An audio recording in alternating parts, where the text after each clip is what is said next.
오늘 읽은 본문 말씀은 여러분들이 다 아시다시피 감옥에서 바울이 쓴 편지입니다.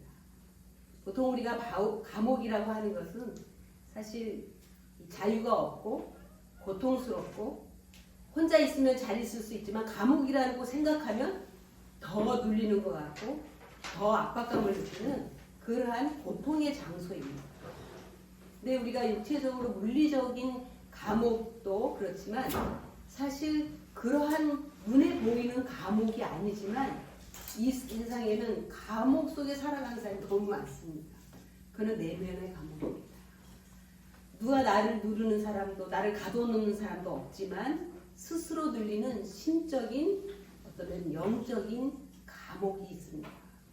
이런 삶은 두려움, 죄책감, 분노, 상처 그런 것들로 인해서 어떤 중독에 빠지는 것 그런 걸로 인해서 자기를 계속해서 또 채찍질하는 것 이런 것들에 갇힌 마음의 감옥들이 있습니다. 혹시 우리는 다 눈에 보이는 감옥에는 들어있지 않을지 몰라도 우리 마음에 내면의 감옥 속에 눌려있는 것이 혹시 있다면 이건 언제든지 그 주님의 십자가 앞에 가지고 나아가서 주님의 보혈로 용서받을 수 있고 또 그 빛 가운데 우리가 어두움을 이겨낼 수 있습니다. 언제든지 주님 앞에 나아가도록 주님 우리를 부르십니다. 또 이 감옥은 감옥이지만 이 감옥에 어떻게 보면 감옥이라고 하는데 갇혀 있는 구속을 받지만 또 오히려 그 감옥 안에 있으면서도 더 마음의 자유함을 느끼는 경우도 있습니다. 이거 오늘 바울의 경우입니다. 그는 쇠사슬에 매인 것 같은 그러한 상황, 눈에 보이는 감옥이기도 하고 수많은 유대인들로부터 죽임을 당하는 어떤 그런 핍박 가운데 그런 눌림 가운데 있지만 자기도 하나님의 말씀도 그거에 매이지 않는다고 고백하고 있습니다. 그래서 여기 오늘 이 감옥에서 편지를 쓴 바울은 감옥은 구속 같아서 자유도 또 여기에 스스로 뭐 할 수 있는 것도 없지만 그는 그 안에서 진정한 자유를 누리고 있습니다. 그걸 어떻게 하냐? 우리가 읽은 본문 말씀에 보면 그걸 금방 나옵니다. 이 에베소 편지를 쓰면서 처음에 편지를 받는 교우들에게 인사를 하고는 제일 먼저 한 말씀이 찬송하리로다. 그래서 바울은 그 가운데서 찬송하리로라고 하는 그 벅찬 마음을 제일 먼저 고백하는 거예요. 사실 우리는 찬송을 하려면 찬송할 수 있는 조건이 맞아야 되고 컨디션이 되어야 되고 어떤 내 마음에 그런 여유를 가져야 사실 우리가 찬송할 수도 있고 감사할 수도 있습니다. 일반적으로 그렇습니다. 그러나 그렇게 생각하면 우리는 감사할 수 있는 상황이 안 옵니다. 그런 상황이 오면 감사할 것 같지만 이미 그 마음 자체가 조건에 매이기 때문에 그 조건은 항상 나를 붙잡습니다. 그래서 우리는 마음을 감사하겠다고 먹어야 되는 거예요. 그러나 우리는 주님은 억지로 감사하게 하는 게 아니라 이 에베소서를 쓴 이 바울은 이렇게 찬송하리로다 감사하다라는 것을 쓸 수밖에 없는 그러한 배경이 있습니다. 그게 무엇일까요? 그건 아마 우리에게도 마찬가지였습니다. 그래서 이 바울은 감옥이라고 하는 찬송할 수 없는 환경과 조건 속에 있지만 그는 감사하고 찬송하고 있습니다. 혹 우리가 여러분들이 감옥에 가기를 저는 절대로 바라지 않습니다만 우리가 원치 않는 상황으로 우리가 오해를 받고 또 이렇게 해서 불의한 일을 당해서 다 간다면 우리는 어떻게 그곳에서 보낼 수 있을까요? 이 바울의 상황은 사실 우리의 상황과 다르지 않습니다. 바울도 핍박 가운데 복음을 전하다가 잡혀서 감옥에 들어왔고 실은 지금은 우리는 점점 더 복음을 전하기 어려운 시대에 살면서 영국 같은 나라는 길거리에서 기도만 해도 잡아갑니다. 말씀을 전하면 당연하게 그는 잡혀갑니다. 유치장으로. 이런 상황이 2000년 전의 문제는 아니라는 것입니다. 근데 또 2000년 전만 그랬느냐? 지난 2000년의 기간 동안에 매 시대마다 복음은 항상 핍박을 받아왔고 어려움을 겪어왔습니다. 그러나 그 어려움에 매이지 않았다고 오늘 바울은 얘기하고 있습니다. 오늘 우리의 감사는 언제 나오겠습니까? 혹시 조건에 따라서 나오지는 않습니까? 아니면 감사를 익숙지가 않아서 잊어버려서 하지 못하는 경우는 없습니까?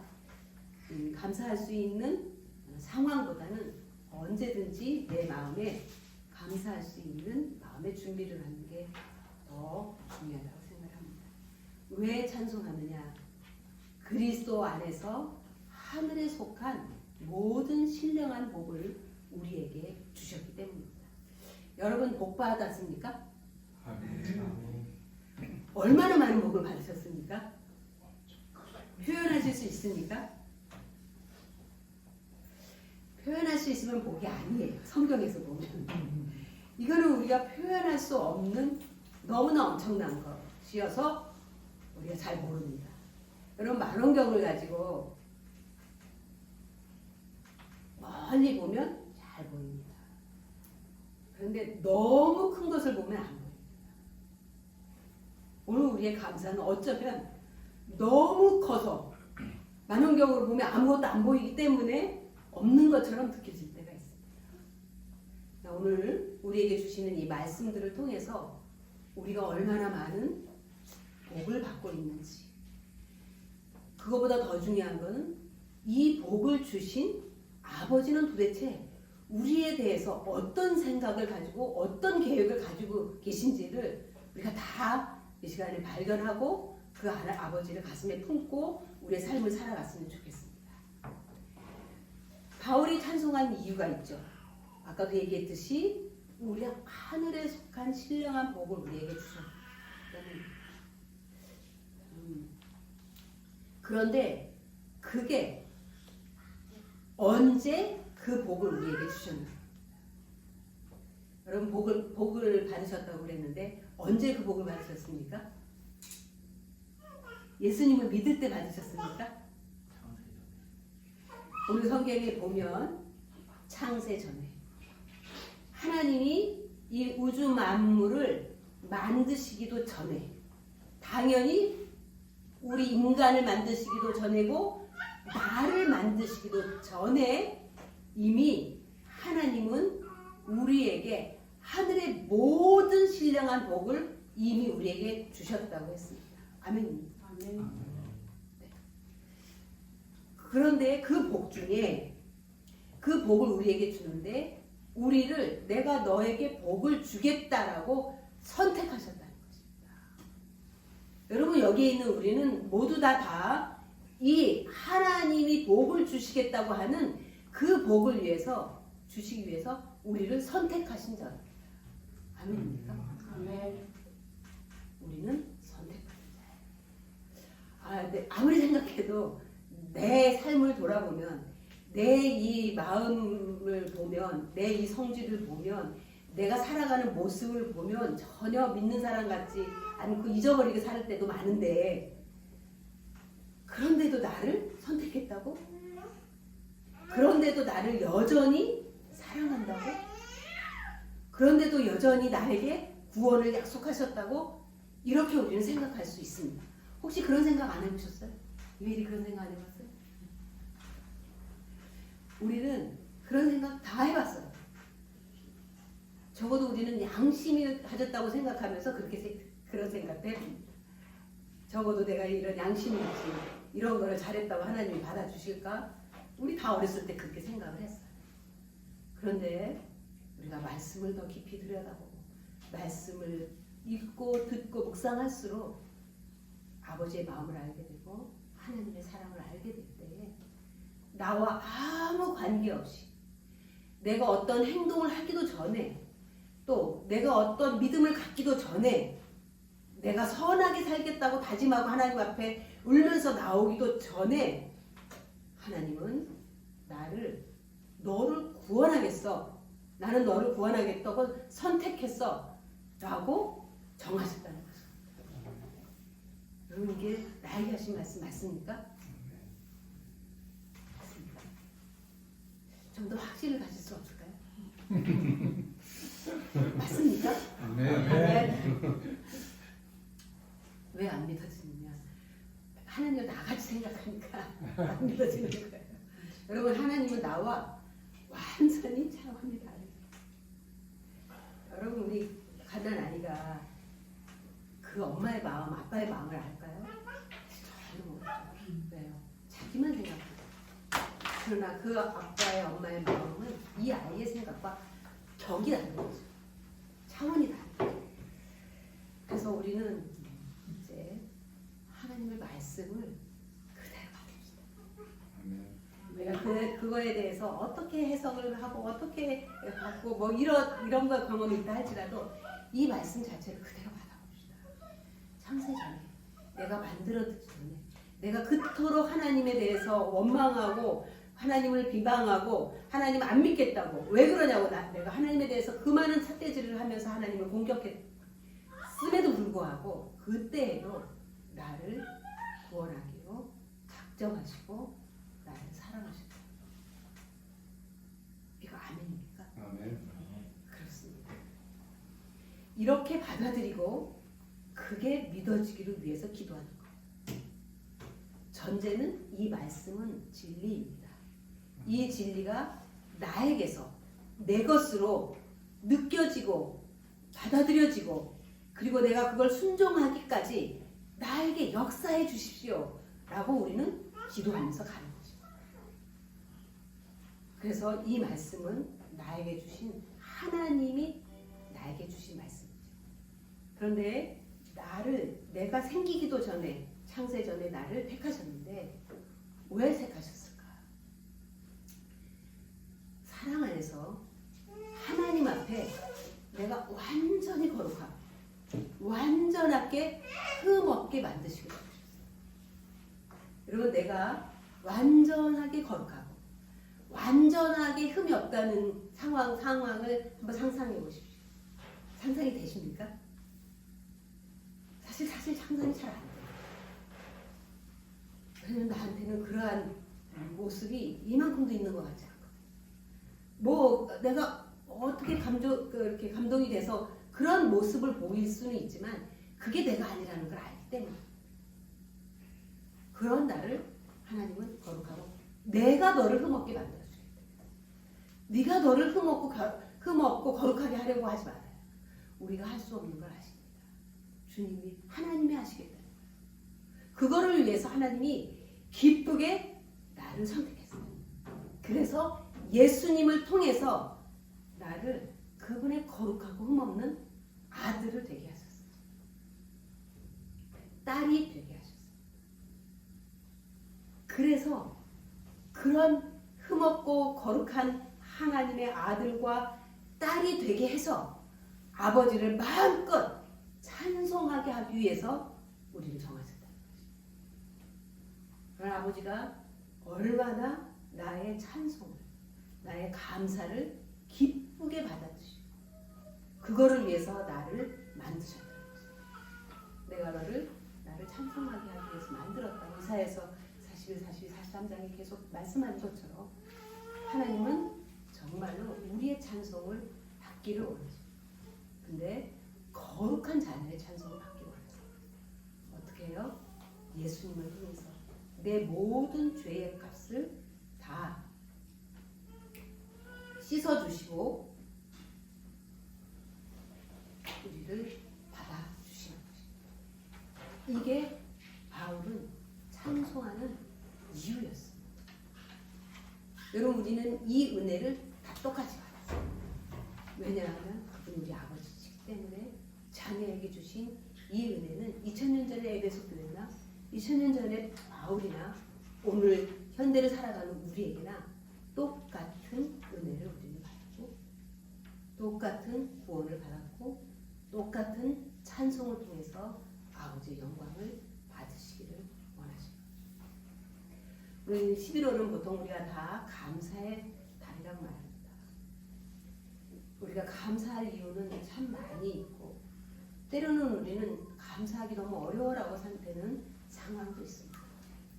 그러나 우리에게 이런 신령한 모든 복을 아버지가 자식에게 주듯이 우리에게 주셨다면 우리의 삶의 모든 것들을 책임지시고 이끌어 가시는 분도 아버지시는 것입니다.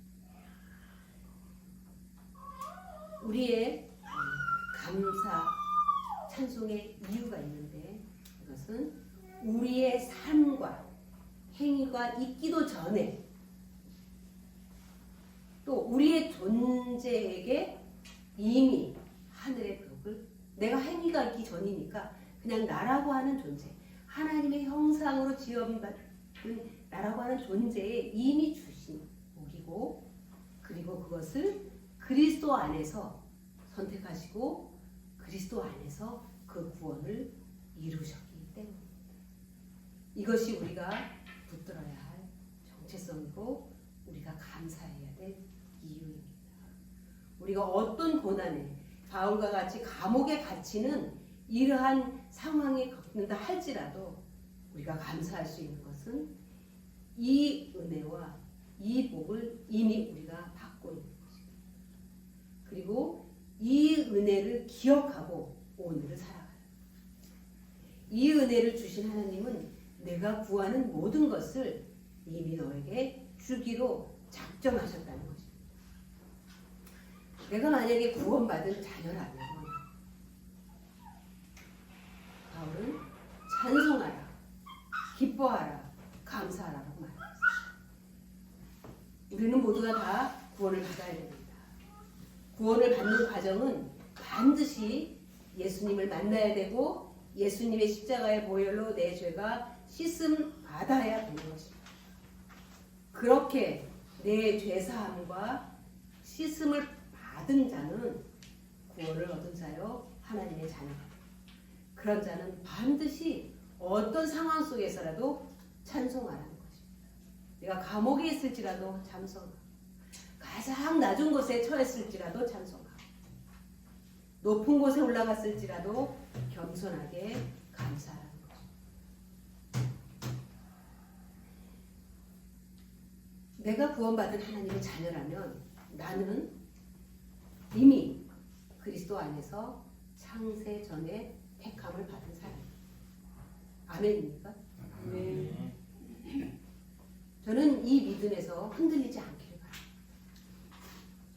어떤 어려움이 와도 어떤 불의한 일을 당해도 어떤 억울한 일을 당해도 누가 알아주지 않아도 우리는 그리스도 안에서 이미 내가 지어지기도 전에 택함을 받은 자. 두 번째는 나는 창세 전에 이미 하나님의 사랑을 그리스도 안에서 받은 사람입니다. 여러분 하나님의 사랑을 받고 있습니까? 사랑은 감정이 아닙니다. 사랑은 의지. 사랑은 내가 받아들이려고 의지적으로 받아들여야 합니다. 느끼려고 하지 마십시오. 사랑은 느끼는 게 아니라 의지를 가지고 받아들입니다. 그래서 우리는 이미 그리스도 안에서 그 무한한 하나님의 사랑을 이미 받고 있는 사람입니다. 세 번째는 나는 창세 전에 이미 하나님의 자녀로 예정된 사람입니다. 아멘. 여러분이 하나님의 자녀로 때로는 우리는 상황 흔들릴 수 있어요. 상황보다는 우리의 마음에서 흔들릴 수 있어요. 내가 어려움에 처할 때는 내가 정말 하나님의 사랑받는 자녀? 맞아? 내가 창세 전에 나를 선택했다는 것 맞아? 이런 마음의 상태로 우리는 자녀된 것을 구원받은 것을 흔들릴 수 있습니다.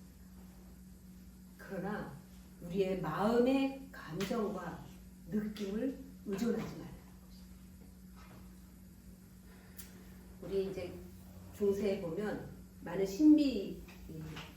신비주의자들 좀 더 영적인 체험을 굉장히 깊이 한 분들의 신앙의 단계가 있습니다.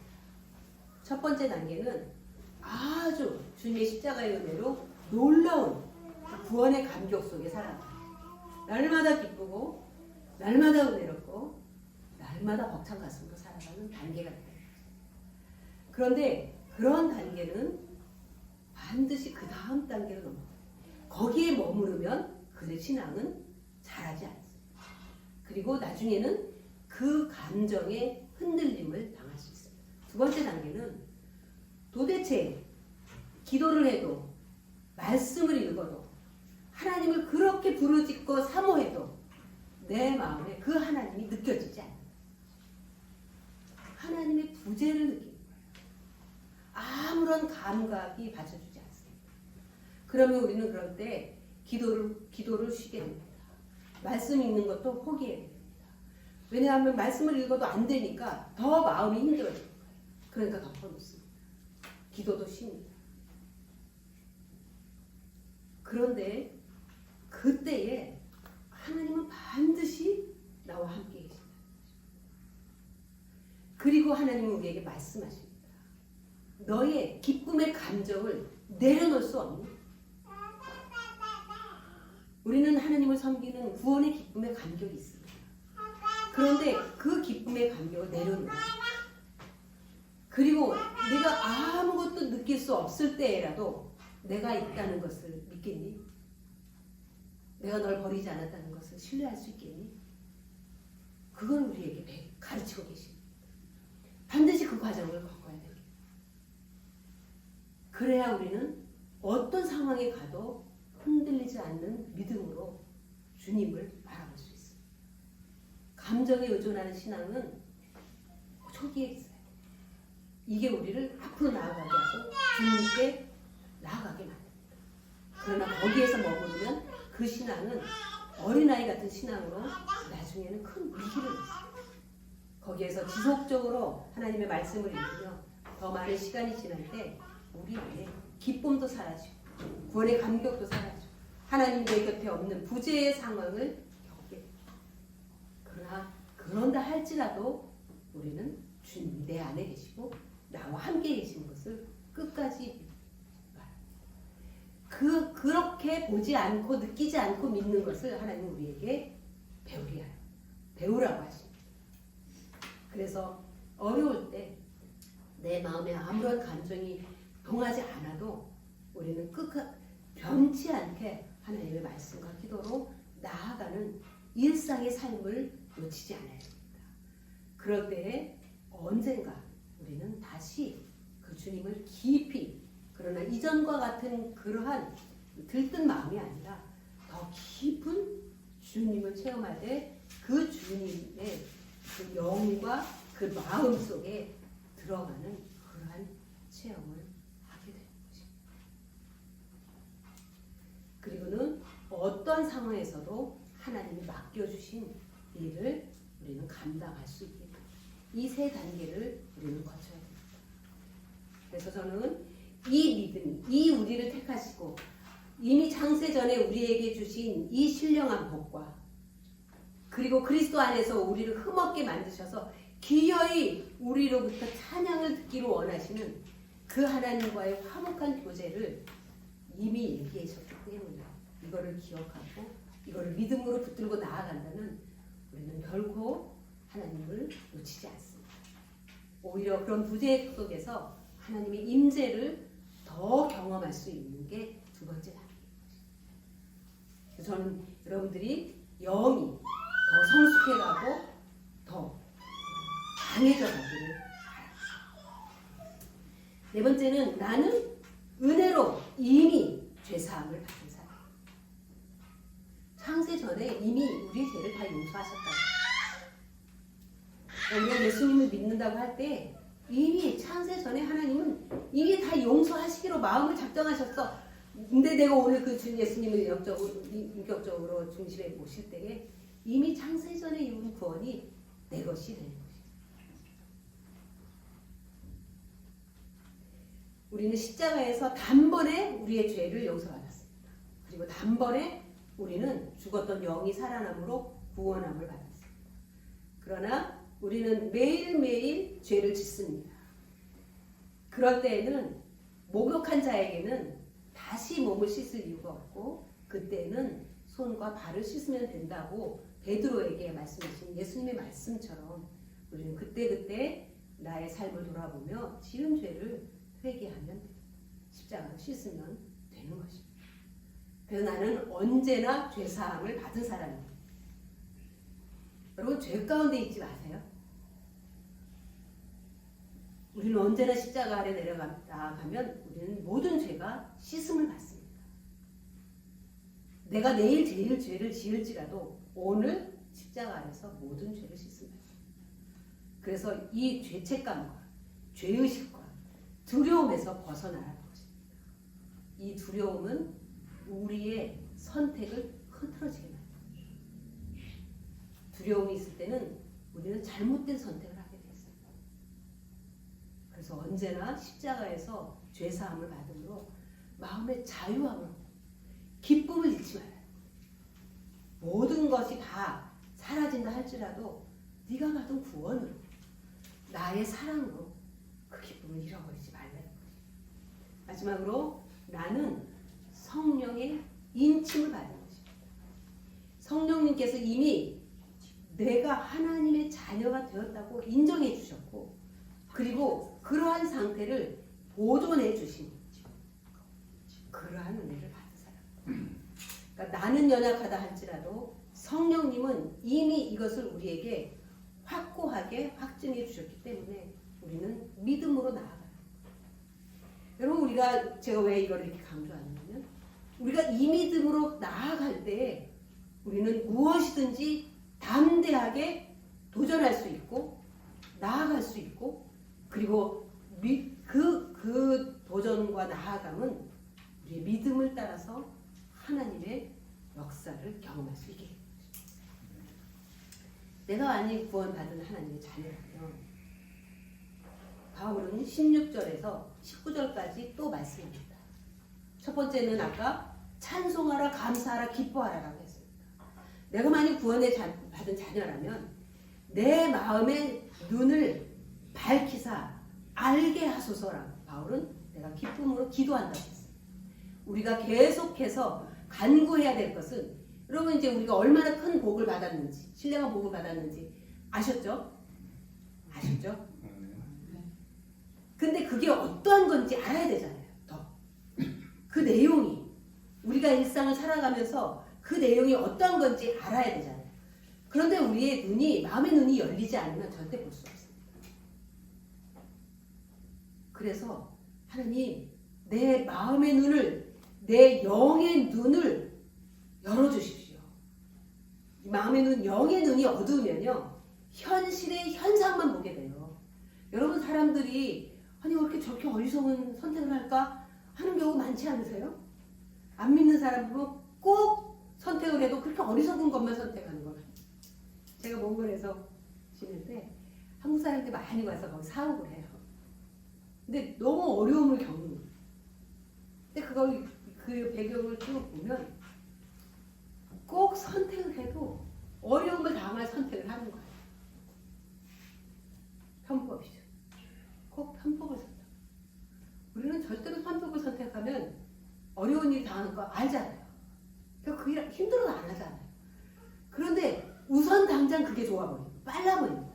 우선 당장 쉽게 내가 이 많은 것을 얻을 수 있는 거예요. 그러니까 편법을 선택. 영의 눈이 어두우면 현실을 보게 됩니다. 그 뒤에 있는 이면을 보지 못해요. 그래서 여러분 영화 워룸을 보셨습니까? 그거 꼭 한번 보십시오. 우리가 언젠가 한번 본 것 같기도 한데 같이 봤어요. 네, 같이 봤죠. 이 워룸을 보면 우리가 세상에서 일상을 살아갈 때 겪는 모든 일들은 악한 일이든 선한 일이든 그 뒤에는 반드시 영적인 문제가 같이 올라와요. 그리고 부부싸움하고 회사에서 어떤 일을 진행할 때 영적인 눈이 열리지 않은 사람은 계속 부부가 서로 싸우는 현상만 보고 싸우는 거예요. 그리고 회사에서도 현상이 보이는 걸 따라서 자기에게 유익한 것을 선택하면서 불법을 행하는 거예요. 근데 영의 눈이 있고 신앙이 있는 사람은 부부 싸움이 눈에 보이는 문제의 싸움이 아니라 이 이면에 있는 악한 영들의 계략이라는 걸 알기 때문에 기도로 물리치는 거예요. 기도로 악한 영들의 계략을 예수 그리스도의 이름으로 물리치는 거예요. 그래서 서로 싸우지 않고 기도로 그 싸움을 끝내는 거예요. 그래서 오히려 더 이해하고 화목합니다. 회사에서도 더 쉽게 돈을 벌 수 있는 방법이 보이지만 그건 악한 영들이 나를 유혹하는 거라고 생각하고 그걸 단호하게 거절하고 적은 돈이지만 정직하게 벌려고 하는 거예요. 그게 영안이 열린 사람이에요. 그래서 우리는 모든 현상 뒤에서 역사하는 마귀의 계략을 보라는 거예요. 그래서 그것을 기도와 믿음으로 그거를 싸워 물리치라는 것입니다.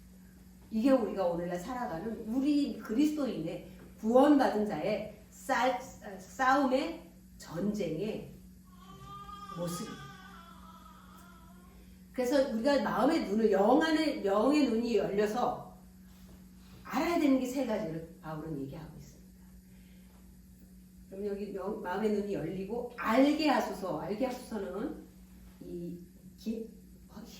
히브리어로는 야다이고요. 헬라어로는 기노스코예요. 이거는 우리가 아는 것과는 전혀 다른 개념입니다. 이거는 아주 깊은 체험을 통해서 알게 되는 거예요. 그러니까 완전한 아는 걸 말하는 거예요. 일치되게 아는 거예요. 그래서 하나님이 우리를 구원으로 하나님의 자녀로 흠없는 자로 부르신 그 소망이 어떤 것인지를 알게 하소서. 그게 얼마나 큰 축복인지를 알게 하소서. 우리가 단순히 부름받았다, 구원으로 부름받았다가 아니라 하나님의 자녀로 우리에게 구원을 주시고 우리에게 얼마나 영원한 생명을, 영원한 나라를 소망으로 주시고 이 땅을 살아가면서도 하나님의 자녀로 얼마나 풍성한 자녀에 합당한 삶을 살도록 우리를 이끄시는지 그걸 보라는 거예요. 두 번째는 우리에게 주신 그분의 기업, 하나님의 기업이 그 영광스러운 게 얼마나 풍성한지. 여러분, 첫째는 우리는 하늘나라를 우리의 기업으로 받은 사람, 하늘나라를 상속받은 사람이에요. 하나님의 우리는 상속받는 걸 너무 좋아하죠. 가만히 보니까 이제 부모님이 돌아가셨는데 재산을 많이 남겨. 그거를 자식들이 너무 좋아하더라고요. 그래서 이제 싸우죠. 서로 더 많이 갖겠다. 그러한 상속이 아닌 거예요.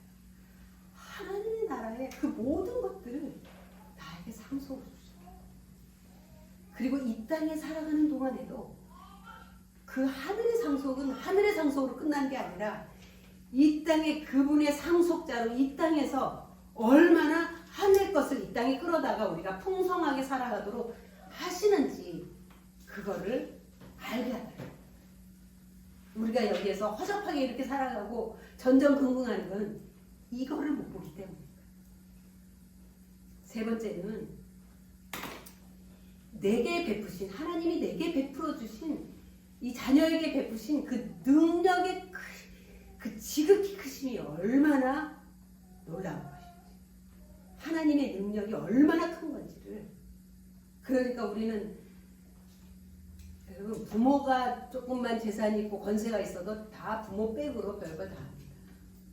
그런데 그 정도가 아니고 천지를 말씀으로 창조하신 그 하나님의 능력이 나에게, 자녀된 나에게 얼마나 크게 역사하는지. 우리는 요한복음 1장 12절에 보면 영접하는 자, 그 이름을 믿는 자에게는 자녀가 되는 권세를 주셨습니다. 여기 권세는요, 능력입니다. 디나미스.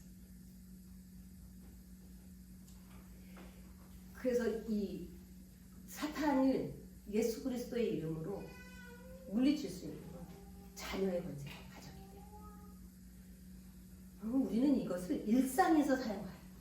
제가 말씀을 같이 큰 소리로 같이 읽자고 하는 것도 이 말씀에는 모든 역사를 성육신 안 드러내는 능력이 있기 때문에 말씀을 큰 소리로 읽고 내가 그 말씀을 귀로 듣고 그 말씀이 이루어지는 것을 믿음으로 소망하는 거예요. 이런 삶이 내 몸에 배라는 거예요. 이게 체득이 되는 거예요. 이게 알게 하소서 기노스코. 부부가 서로 아는 거를 알다라고 기노스코라고 해요. 우리가 하나님을 이러한 우리에게 주신 이 풍성한 축복을 우리가 진짜 경험하면서 알 수 있도록 우리 영혼을 열어줘요.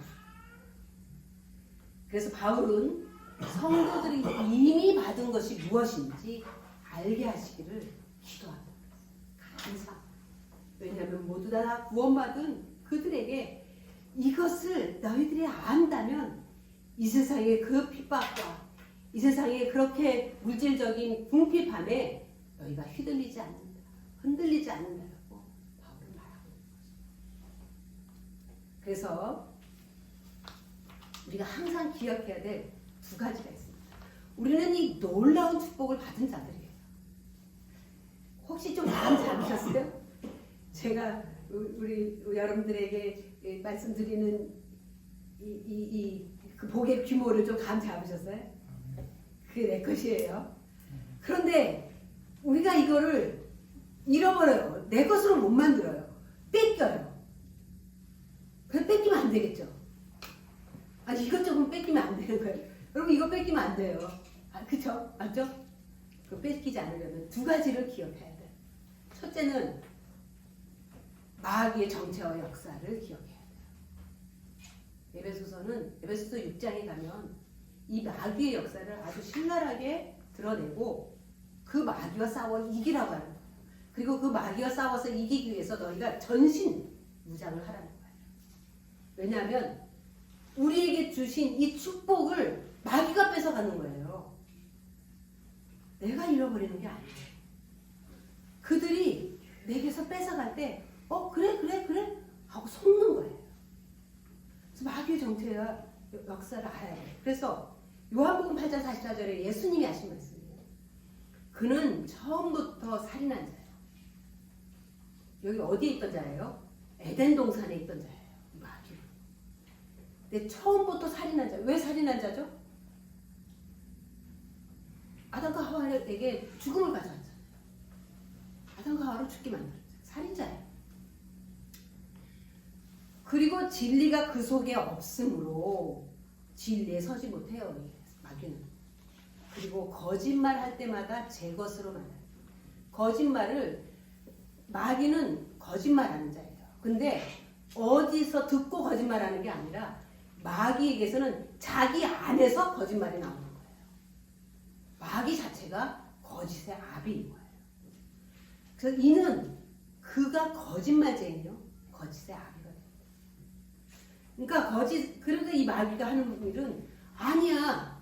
네가 무슨 그런 큰 복을 받았다고? 그것도 창세전에 네가 하는 일을 봐. 너 자신을 알라고. 이렇게 말할 때 그런가? 하지 말라는 거야. 걔는 거짓말하는 거예요. 마귀의 말에 귀 기울이면 절대로 안 됩니다. 속으면 안 돼요. 우리는 에덴 동산에서 아담과 하와가 속은 거를 다시 하면 안 돼요. 아담과 하와는 첫 구원을 잃어버렸어요. 그러나 예수님을 통해서 우리는 구원을 받았는데 다시 잃어버리면 안 된다. 마귀가 하는 일은요, 거짓말을 통해서 우리를 속여요. 왜 속이죠? 우리에게 주신 이 아까 읽은 하늘의 신령한 복을 못 받게 하고 싶은 거예요. 우리의 눈이 가려져서 어두워져서 우리에게 주신 축복의 능력을 못 갖게 하는 거예요. 그래서 우리를 자꾸 속이는 거예요. 그런데 그것도 모르고 그래? 그런가?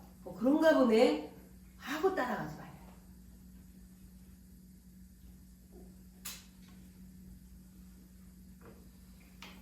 그러면 마귀 있습니까?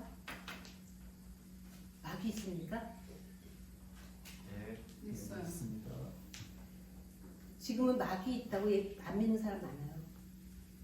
사탄은 동화 속에 나오는 거예요. 도목에 나오는 거예요. 신화 속에. 그래서 속여요. 야, 그런 게 어디 있어? 나 옛날에 동화에 나오는 이야기지. 누가 그렇게 속여요? 자기예요.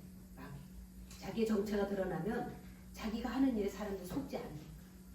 그런 성경은 창세기부터 계시록까지 사탄과의 싸움이에요. 그래서 우리는 스스로 못 써요. 성령님 의지하지 않아요. 기억해야 할 두 번째 거. 그거는 우리의 마음이 거짓되다는 거예요. 우리가 정직해서 항상 하나님의 말씀을 따르면 좋겠지만 우리의 마음이 거짓되다는 거예요. 예레미야에 이렇게 썼어요. 예레미야 17장 9절에 한번 같이 읽어볼까요? 시작. 만물보다 거짓되고 심히 부패한 것은 마음이라 누가 너희를 알리오노. 사람들은 자기가 사람들이 얼마나 거짓되고 부패한 마음을 가졌는지 잘 몰라요. 그런데 하나님은 그 마음을 알고 사탄은 그 마음을 공격하는 거예요.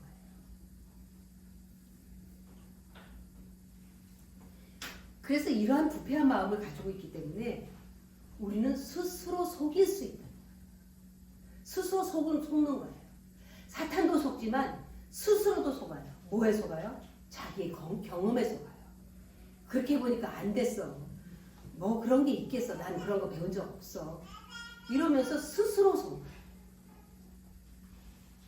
그래서 우리는 진리인 하나님의 말씀 앞에서 항상 서서 혹시 마귀에게 그리고 스스로 속고 있는지 살펴봐야 돼요.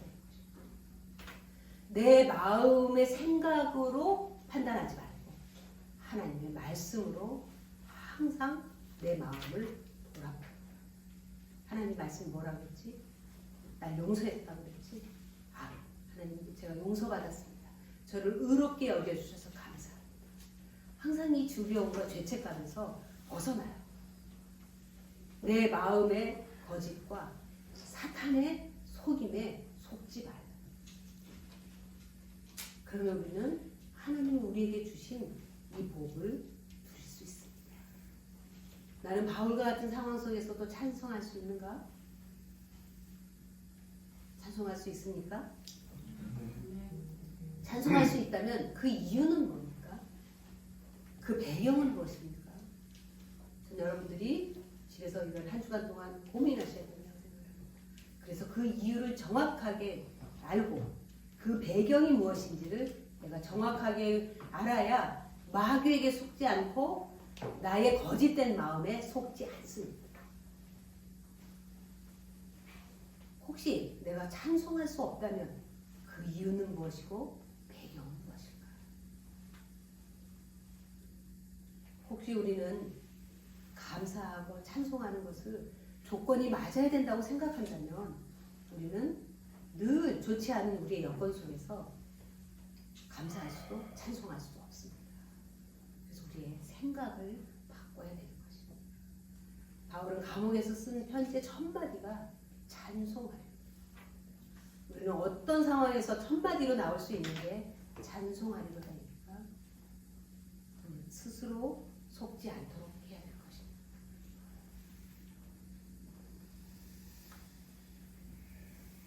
그래서 나의 믿음의 근거와 기초가 무엇인지 알기를 바랍니다. 한 주간 동안 고민하고 정리한 시간이 되기를 바라고요. 우리는 하나님의 사랑을 다 알 수 없습니다.